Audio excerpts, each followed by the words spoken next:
Hey everyone, it's Ryan with a very special episode of 60 Seconds of Stoicism.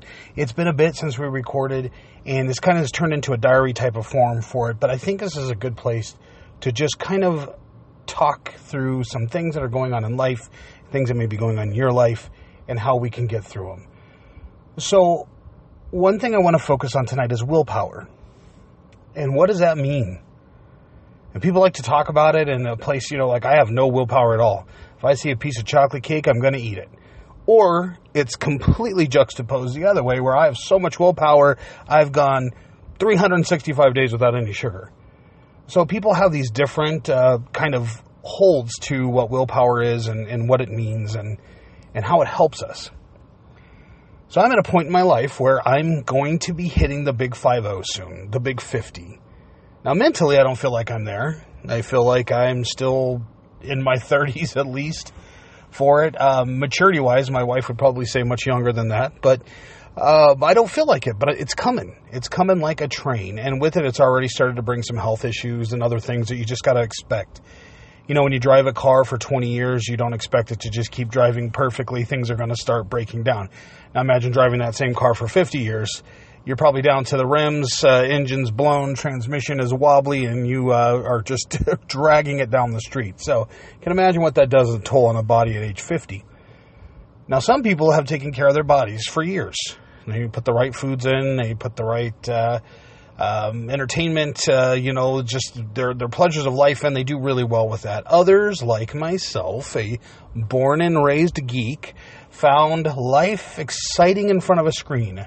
Watching, television shows and movies and reading comic books. And yeah, I did play sports a little bit in high school. I played football. But I would much prefer a cool room with a comic in front of me or a great superhero show or watching Star Wars. That's just who I was. But what happened in my life is I created this pattern for myself, this pattern of obesity and just poor health. And starting to, the one that my grandma always said, the chickens are coming home to roost, that one, yeah, well, they're here. The chickens are here, they're knocking on the door, and they got a whole dozen eggs for me because I am dealing with some stuff now. And that's okay. That's okay. It's consequences of a life lived in pleasure prior to now deal with the consequences now. But I have to get myself to a place to where I can rediscover my grasp on willpower. And I think, going back to our 60 Seconds of Stoicism here, I think about Epictetus. Anybody who knows me and has talked to me about Stoicism know that he is my favorite philosopher of all times because of one very simple fact, is he lived a low life. And what I mean by that is he was a slave. For at least the 30 years of his life, he was a slave. Have this malady in his leg, has dealt with so much stuff, but through it all, he had this insane amount of willpower. This willpower to continue on, to strive, to move forward, to change things in his life. And he did. He's a success story. It would have been very easy for him to just say, I was given a terrible beginning, and this is what I have to deal with, and this is the consequence of it, and I'm going to, in the words of Frank Sinatra, roll up in a big ball and die, and that's life. But instead, Epictetus made something out of it. He made an entire philosophy and took the foundations of Stoicism that he learned from his teachers, from Musonius Rufus, and he started to apply it to his life, and then went out and started his own school. And it takes a great deal of willpower to do that. So what do I do to get that willpower? I guess is the question. He said they can bind my leg, but not even Zeus himself could take away my will. And that bold statement means that he was, to use a term that's farly, that's not even a word, incredibly overused in our society, is locked in. All right? And that's no pun intended with him having to wear a shackle, which he really did wear around his leg, but locked into what he wanted to do for his will, for his power. So he focused on it, he worked at it, he practiced it. But here's the thing, he was not afraid of failure. He was not afraid of failure when it came to his willpower. In fact, he quoted and said, if you want to do anything great in your life, be prepared to look foolish by others. And that includes failure. Oh, you said you were going to do this and you were going to make this grand thing and you had all your hopes and dreams on it. Where's it at now, right? Well, I tried. But now here I am standing in front of the mirror with a big 50 in front of me, and now willpower has moved into a whole new circle for me. From something that is a good idea to something I have to do. You see, as my car is dragging down the road, I am finding that I need to act now if I want to preserve any kind of life this side of 50. I have to exercise. Everybody knows that. And thank goodness new reports have come out saying that you don't have to spend 2 to 3 hours in the gym every day. Moderate amount of exercise can put years of life on you, increase your expectancy by 30+% just having moderate exercise a week. But then I got to change my diet, and that's not fun. Who likes doing that? And I look at the Stoics, and they ate things like nuts and seeds and berries and fish and, the things in the Mediterranean diet that we seem like it's such a profound thing that we're taking that on. That was just daily life for them because it wasn't as important as the other things that they tended to. And I think about how I view willpower right now. I might go too far with it, with failure the other way, and say, that's okay. I'll fail. There's always tomorrow. There's always tomorrow until there's not. A student once asked Epictetus in his famous quote, he said, "Aren't you afraid of dying?" And he told him, if I should die, then I'll die. But if I shouldn't die, then I'll eat lunch, because now's the time for lunch and I can deal with death later. Man, that's great, because that's where I'm at right now. I'm so scared of death that I'm not tending to the things right now that will keep me away from that. I'm so scared of losing my family that I'm not focusing on maybe just the small things I could do right now to push that down the road a little bit and make sure that my kids grow up with someone there to be a good example to them and be there for their grandchildren. Maybe I'm so afraid of failure with the willpower that I don't even try. You have to have willpower to have willpower, which is ironic, but it's true. You have to keep building it up. Now, when I was in my early 20s, I had this pipe dream of being a professional wrestler. It was the 90s, guys. A lot of us had that. So I would do backyard wrestling and fun things like that. But I decided I was going to build myself a home gym. And the minimum wage job, I was working in retail. I saved up my money and bought several weight benches for outside at night.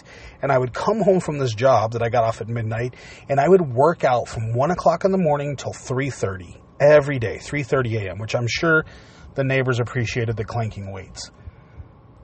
But at that point, I had willpower. Why? Because I wanted something so badly. I wanted to do this. And I really changed my life.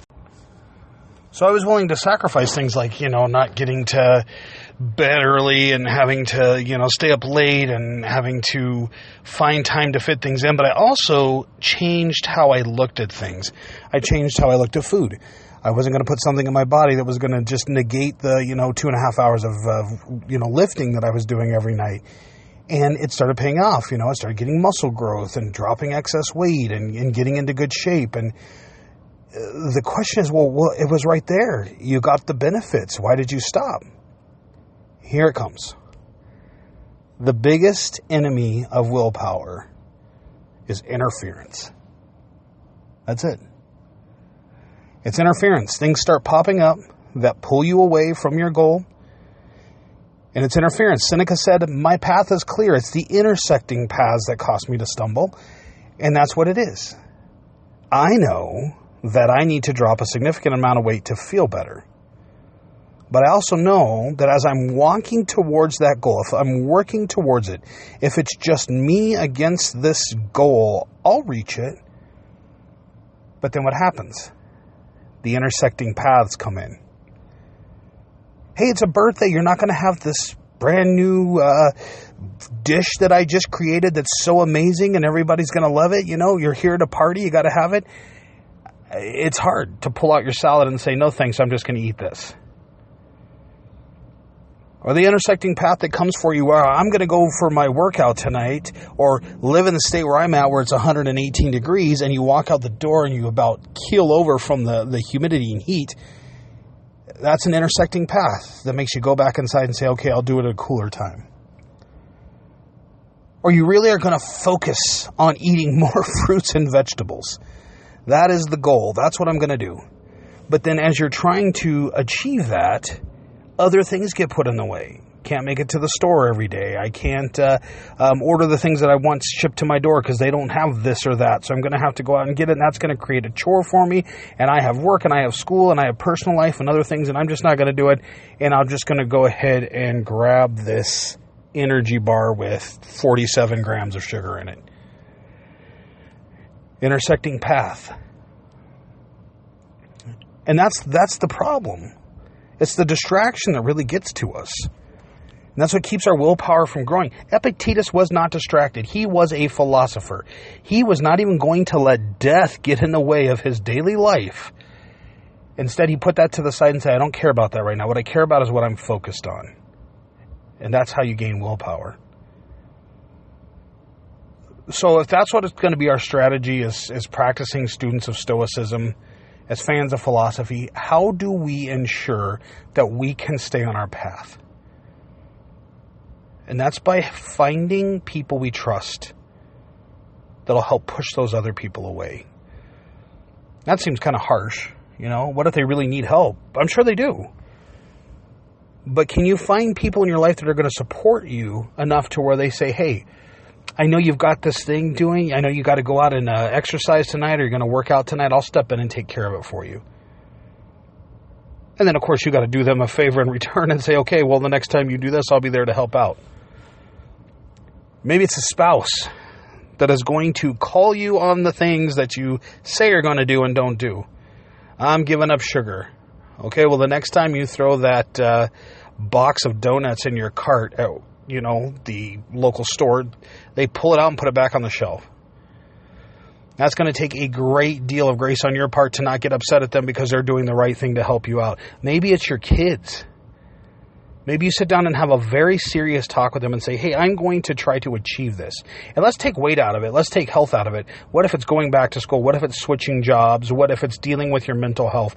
You still have to sit down with your kids and say, I have a path I have to follow. And sometimes yours are going to intersect that. And I'm going to find time to help you out with those. But from this time to this time on Monday, Wednesday, and Friday, I am not available. Dad's got to walk his path. Now, the rest of the time, I'm going to be available for you. So save your problems, your dilemmas, your needs, schedule your trips to the store, do all of that within that time. But for those 2 hours on those 3 days, I got to walk my path. I can't be distracted. Maybe it's telling the people that are closest to you how much you love them, but how much you're suffering. Because you need to change some things in your life. And if you have those obvious, those honest, obvious conversations with them and say, hey, look, this is what I'm dealing with, more times than not, they're going to help you.